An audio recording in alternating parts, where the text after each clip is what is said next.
લિંબાયત અને ચોક બજાર ઝવેરીની દુકાનમાં ચહેરા પર માસ્ક અને ટોપી લગાવીને ₹2.69 લાખના સોનાના ઘરેણાંની ખરીદી કરીને ખોટા નામના બિલ બનાવી ઓનલાઈન પેમેન્ટ કર્યું હોવાનો ખોટો મેસેજ બતાવી ઠગાઈ કરી। લિંબાયત અને ચોક બજાર ઝવેરીની દુકાનમાં ચહેરા પર માસ્ક અને ટોપી લગાવીને ₹2.69 લાખના સોનાના ઘરેણાંની ખરીદી કરીને ખોટા નામથી બિલ બનાવીને ઓનલાઈન પેમેન્ટ કર્યા હોવાનો ખોટો મેસેજ બતાવીને ઠગાઈ આચરી હતી।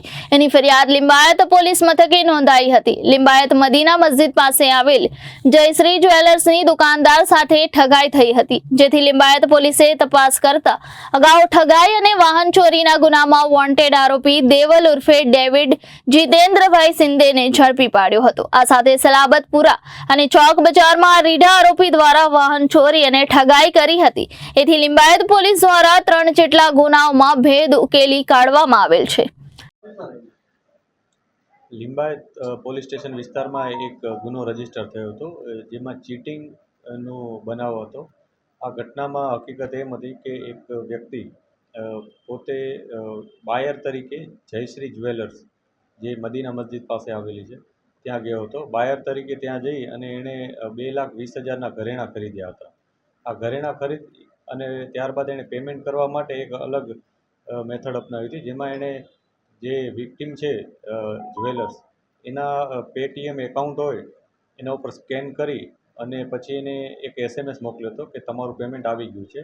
એણે આ પેમેન્ટ 2 ભાગમાં કરેલું હતું।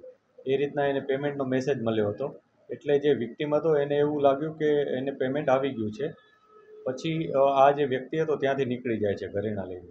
ત્યારબાદ જે વિક્ટિમના છોકરો હોય છે એને ફરીથી એ SMS જોવે છે, તો એને ખ્યાલ આવે છે કે આ જે SMS આવ્યો હતો પેમેન્ટ થઈ ગયાનો, એ SMS આ જે આરોપી હતો એણે જ પોતાના મોબાઈલથી મોકલેલો હતો અને એડિટ કરીને કોઈ જૂના SMSને એડિટ કરી અને આમાં મોકલેલો હતો।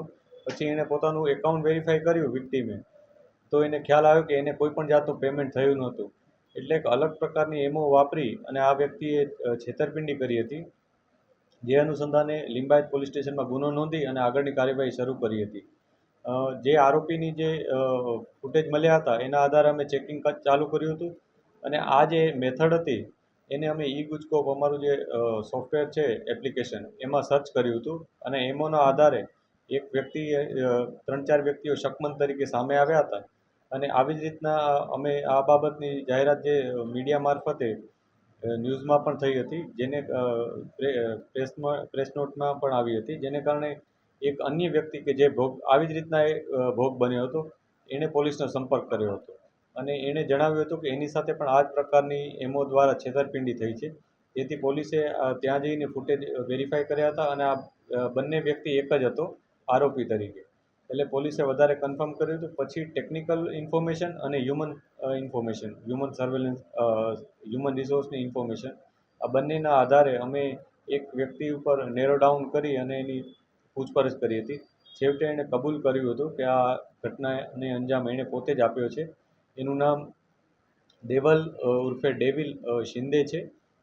તે પોતે અગાઉ પણ બહુ બધા આ જ પ્રકારના અલગ અલગ ચીટિંગના અને ચોરીના ગુનાઓમાં સંડોવાયેલ હતો। આ ઉપરાંત એના વિરુદ્ધ અટકાયતી પગલાં પણ બહુ બધી વાર લેવામાં આવ્યા હતા। લગભગ 19 જેટલી ઘટનાઓમાં પોલીસના આ ચોપડે ચડેલ છે। આ ઉપરાંત તાજેતરમાં એના દ્વારા 2 જગ્યાએ આ પ્રકારની ઘટનાને અંજામ આપવામાં આવ્યો હતો, જેમાં લિંબાયત ઉપરાંત ચોક બજારમાં પણ આ જ પ્રકારના 49,000 રૂપિયાના ઘરેણાં એ લઈ ગયો હતો, જે ઘરેણાં અમે ઇન્વેસ્ટિગેશન દરમિયાન રિકવર કરેલ છે। આ ઉપરાંત એક જે સલાબતપુરામાંથી એક બાઇક પણ બર્ગમેન બાઇક છે, એ પણ એને ચોરી કરેલી હતી, એ પણ અમે ગુનો જે ડિટેક્ટ કરેલ છે। એટલે ટોટલ અત્યારે 3 ગુના ડિટેક્ટ થયા છે અને આની અન્ય વિગત પણ અમે તપાસી રહ્યા છીએ કે અન્ય કોઈ જણા પણ આમાં વિક્ટિમ છે કે નહીં। Reporter Samir Sayed, Janadesh news, Surat.